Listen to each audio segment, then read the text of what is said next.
Purposely. Your life, God's purpose. Listen at purposely.com. Luke, a 24-day journey to Christmas.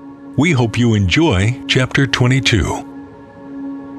Now the feast of unleavened bread, which is called the Passover, was approaching. The chief priests and the scribes sought how they might put him to death, for they feared the people. Satan entered into Judas, who was also called Iscariot, who was counted with the 12. He went away and talked with the chief priests and captains about how he might deliver him to them. They were glad and agreed to give him money. He consented and sought an opportunity to deliver him to them in the absence of the multitude.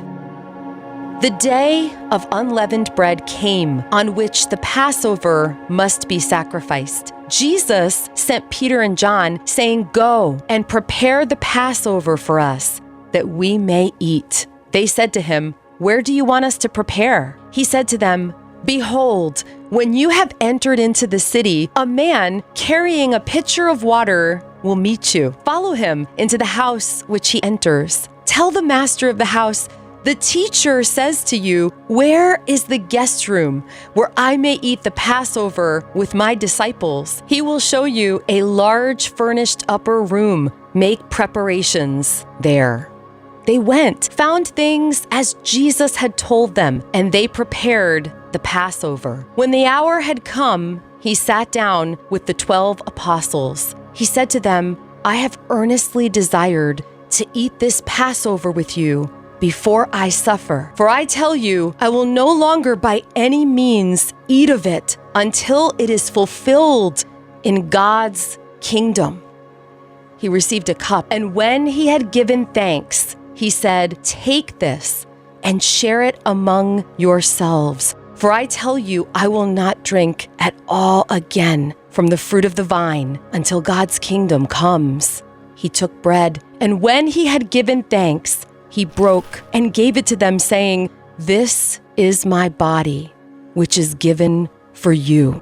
Do this in memory of me."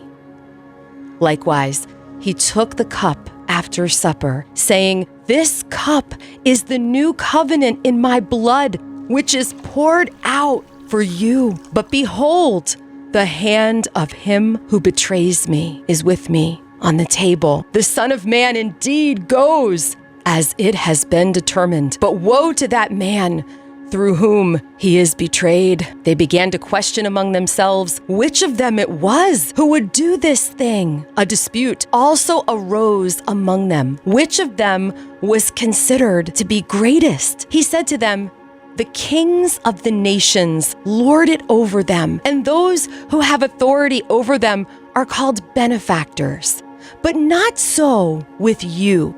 Rather, the one who is greater among you, let him become as the younger, and one who is governing as one who serves. For who is greater, one who sits at the table or one who serves? Isn't it he who sits at the table? But I am among you as one who serves.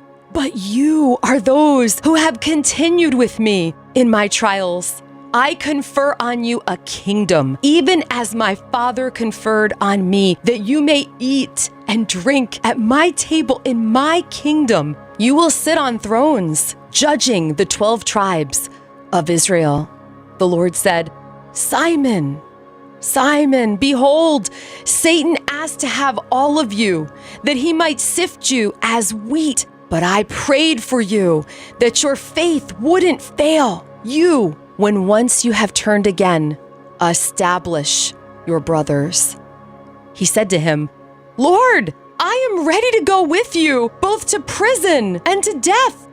He said, "I tell you, Peter, the rooster will by no means crow today until you deny that you know me 3 times. He said to them, "When I sent you out without purse, bag, and sandals, did you lack anything?" They said, "Nothing." Then he said to them, "But now, whoever has a purse, let him take it, and likewise a bag. Whoever has none, let him sell his cloak and buy a sword. For I tell you that this which is written must still be fulfilled in me. He was counted with transgressors, for that which concerns me is being fulfilled. They said, Lord, behold, here are 2 swords. He said to them, that is enough. He came out and went, as his custom was, to the Mount of Olives. His disciples also followed him. When he was at the place, he said to them, pray that you don't enter into temptation. He was withdrawn from them about a stone's throw, and he knelt down and prayed, saying, Father, if you are willing, remove this cup from me. Nevertheless, not my will, but yours be done. An angel from heaven appeared to him, strengthening him. Being in agony, he prayed more earnestly. His sweat became like great drops of blood falling down on the ground. When he rose up from his prayer, he came to the disciples and found them sleeping because of grief, and said to them, why do you sleep? Rise and pray that you may not enter into temptation. While he was still speaking, a crowd appeared. He who was called Judas, one of the 12, was leading them. He came near to Jesus to kiss him. But Jesus said to him, Judas, do you betray the Son of Man with a kiss?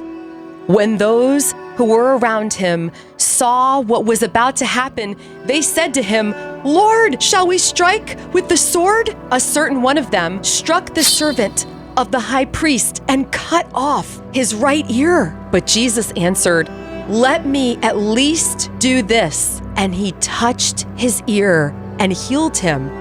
Jesus said to the chief priests, captains of the temple, and elders who had come against him, have you come out as against a robber with swords and clubs? When I was with you in the temple daily, you didn't stretch out your hands against me, but this is your hour and the power of darkness. They seized him and led him away and brought him into the high priest's house. But Peter followed from a distance.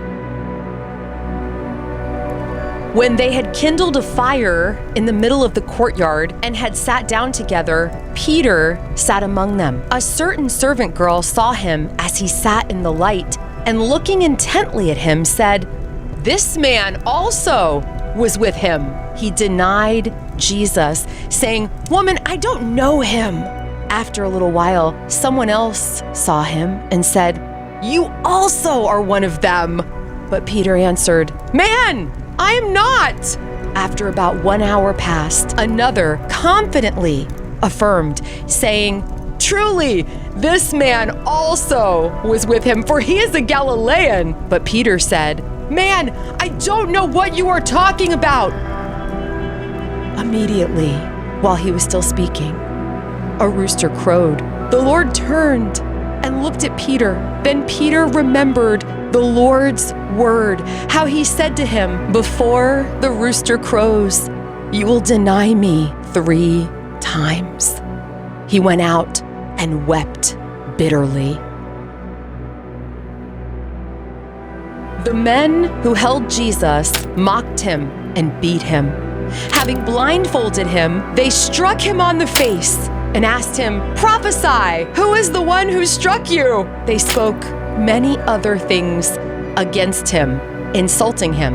As soon as it was day, the assembly of the elders of the people were gathered together, both chief priests and scribes, and they led him away into their council, saying, if you are the Christ, tell us.